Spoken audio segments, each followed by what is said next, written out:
Selamat pagi saudara-saudara. Selamat bertemu kembali dalam Renungan Harian edisi 5 Agustus 2026. Kiranya kasih karunia dari Allah Tritunggal menyertai saudara sekalian. Sebelum kita melangkah lebih jauh dalam segala aktivitas kita pada hari ini, marilah kita memulai dengan merenungkan firman Tuhan, agar setiap langkah kita dipimpin oleh hikmat-Nya. Mari berdoa. Tuhan yang penuh kasih, pada pagi hari ini kami datang ke hadapan-Mu dengan hati yang penuh rasa syukur.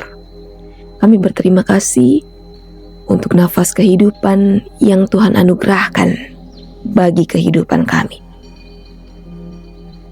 Dan kami juga berterima kasih atas kesempatan baru yang boleh kami jalani pada hari ini. Terangilah hati kami dengan Roh Kudus-Mu, agar kami bukan hanya mendengarkan firman Tuhan, tapi juga kami dapat mengerti, bahkan kami bisa melakukannya dalam kehidupan kami. Bentuklah kami menjadi pribadi yang semakin serupa dengan kehendak Tuhan.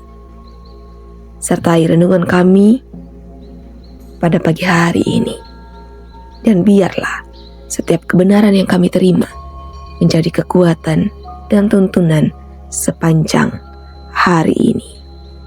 Amin. Hosea pasal 12 ayatnya yang pertama sampai dengan ayatnya yang ke-11. Firman Tuhan, "Aku dikepung oleh Efraim dengan kebohongan, oleh kaum Israel dengan tipu daya. Yehuda pun menghilang dari dekat Allah, dari dekat Allah yang Maha Kudus yang setia. Efraim mengembalakan angin dan mengejar angin timur sepanjang hari, memperbanyak dusta dan kekerasan. Mereka mengikat perjanjian dengan Asyur dan membawa minyak kepada Mesir. Tuhan berperkara dengan Yehuda, Ia akan menghukumi Yakub sesuai dengan tingkah lakunya, dan akan mengganjarnya sesuai dengan perbuatan-perbuatannya. Di dalam kandungan ia sudah menipu saudaranya, dan dalam keperkasaannya ia bergumul dengan Allah. Ia bergumul dengan malaikat dan menang. Ia menangis dan memohon kasih karunia kepadanya. Di Betel Yakub bertemu dengan dia, dan di sanalah dia berfirman kepada kita, Dialah Tuhan Allah semesta alam. Dia disebut Tuhan, engkau harus berbalik kepada Allahmu. Peliharalah kasih setia dan keadilan, dan nantikanlah Allahmu senantiasa. Seperti Kanaan, si pedagang dengan timbangan palsu di tangannya, dan suka memeras. Demikianlah kata Efraim, bukankah aku telah menjadi kaya, telah mendapat harta bagiku, itu semua hasil jeripayaku. Orang tidak menemukan kesalahan yang merupakan dosa bagiku, tetapi akulah Tuhan, Allahmu sejak dari tanah Mesir. Aku akan membuat engkau tinggal lagi di kemah seperti di hari-hari pertemuan itu. Aku telah berbicara kepada para nabi, memberi banyak penglihatan, dan dengan perantaraan para nabi, aku menyampaikan perumpamaan. Amin. Kasih yang melebihi segalanya. Saudara-saudara, mungkin kita sering mendengar pesan orang tua dahulu yang mengatakan, "Da mupogawi apa ya to?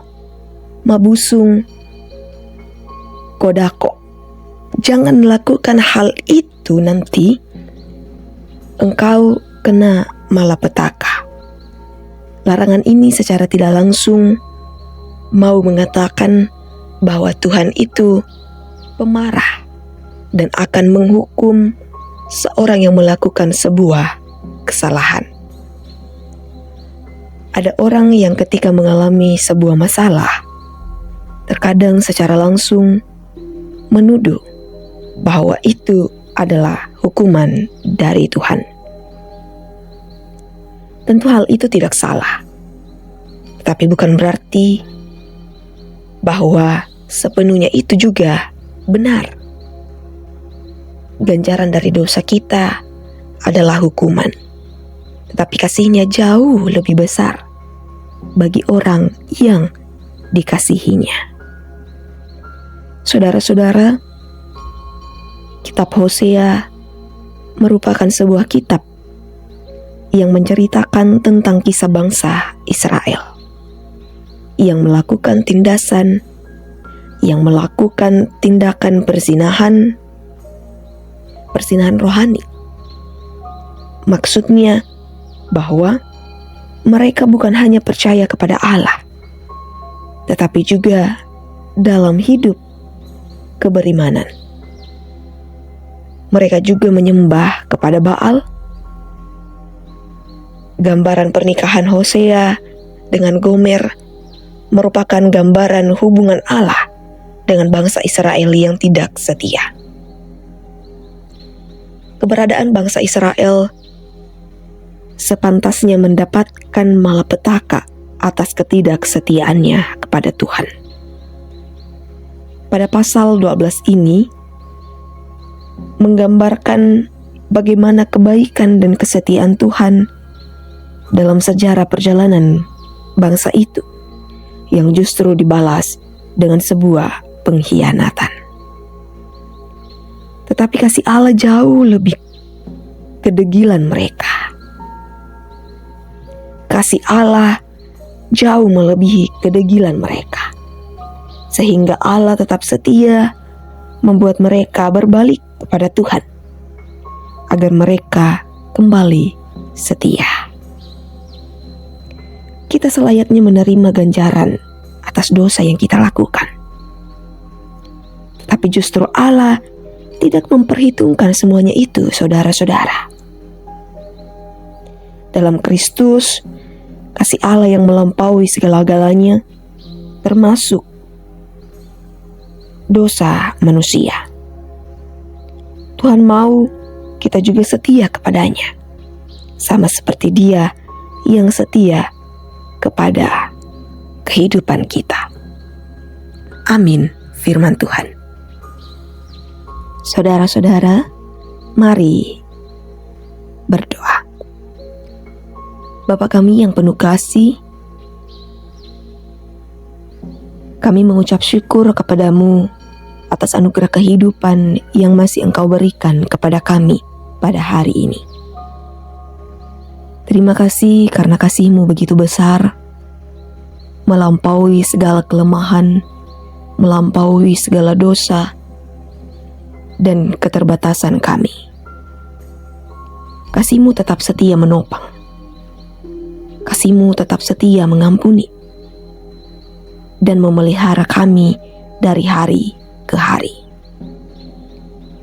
Ya Tuhan, melalui firman-Mu hari ini, kami diingatkan bahwa tidak ada kasih yang lebih besar dari kasih-Mu kepada kehidupan kami. Agar kami tidak hanya menerima kasih itu, tetapi juga kami mampu membagikannya kepada sesama kami. Ajarlah kami mengasihi tanpa memandang perbedaan, mengampuni mereka yang bersalah kepada kami, menolong mereka yang membutuhkan, dan menjadi pembawa damai dimanapun kami berada. Apabila kami sedang menghadapi pergumulan, kuatkanlah iman kami, agar tetap percaya bahwa kasih-Mu tidak pernah meninggalkan kami. Berikan hikmat dalam setiap keputusan, sukacita dalam setiap pelayanan, dan pengharapan yang teguh dalam Kristus Yesus.